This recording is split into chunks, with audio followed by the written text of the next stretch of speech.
بسم اللہ الرحمن الرحیم۔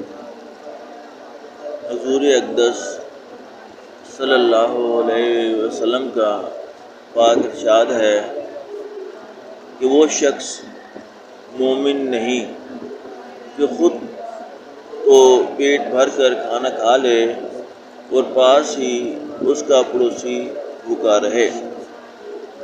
حضور اقدس صلی اللہ علیہ وآلہ وسلم کا پاک ارشاد ہے کہ وہ شخص مومن نہیں جو خود تو پیٹ بھر کر کھانا کھا لے اور پاس ہی اس کا پڑوسی بھوکا رہے۔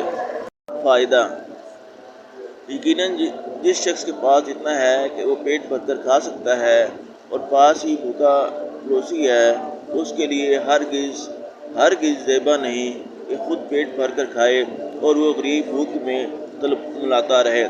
ضروری ہے کہ اپنے پیٹ کو کچھ کم پہنچائے اور پڑوسی کی بھی مدد کرے۔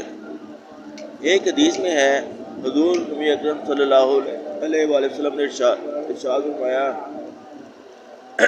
کہ وہ شخص مجھ پر ایمان نہیں لایا جو خود پیٹ بھر کر رات گزارے اور اس کو یہ بات معلوم ہے کہ اس کا پڑوسی اس کے برابر میں بھوکا ہے۔ ایک اور حدیث میں حضور نبی اکرم صلی اللہ علیہ وسلم کا ارشاد ہے کہ قیامت میں کتنے آدمی ایسے ہوں گے جو اپنے پڑوسی کا دامن پکڑے ہوئے اللہ تعالیٰ سے عرض کریں گے، یا اللہ، اس سے پوچھیں، اس نے اپنا دروازہ بند کر لیا تھا اور مجھے اپنی ضرورت سے زائد جو چیز ہوتی تھی وہ بھی نہ دیتا تھا۔ ایک حدیث میں حضور نبی اکرم صلی اللہ علیہ وسلم کا ارشاد وارد ہوا ہے، لوگوں، صدقہ کرو، میں قیامت کے دن اس کی گواہی دوں گا۔ شاید تم میں سے بعض لوگ ایسے بھی ہوں گے جن کے پاس رات کو سحر ہونے کے بعد بچ رہے اس کا چچا زاد بھائی بھوک کی حالت میں رات گزارے۔ تم میں شاید کچھ لوگ ایسے بھی ہوں گے جو خود تو اپنے مال کو بڑھاتے رہیں اور ان کا مسکین پڑوسی کچھ نہ کما سکے۔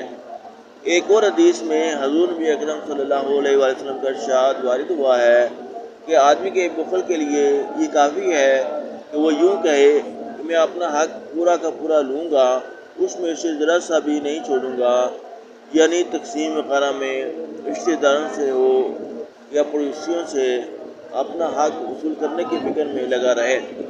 ذرا سی چیز پر کنج و کاؤ کرے، یہ بھی بخل کی علامت ہے۔ اگر تھوڑا بہت دوسرے کے پاس چلا ہی جائے گا تو کیا اس میں کیا مر جائے گا؟ یا اللہ، جو کچھ پڑھا گیا، سنا گیا، سنایا گیا، اس کو قبول فرما، آمین۔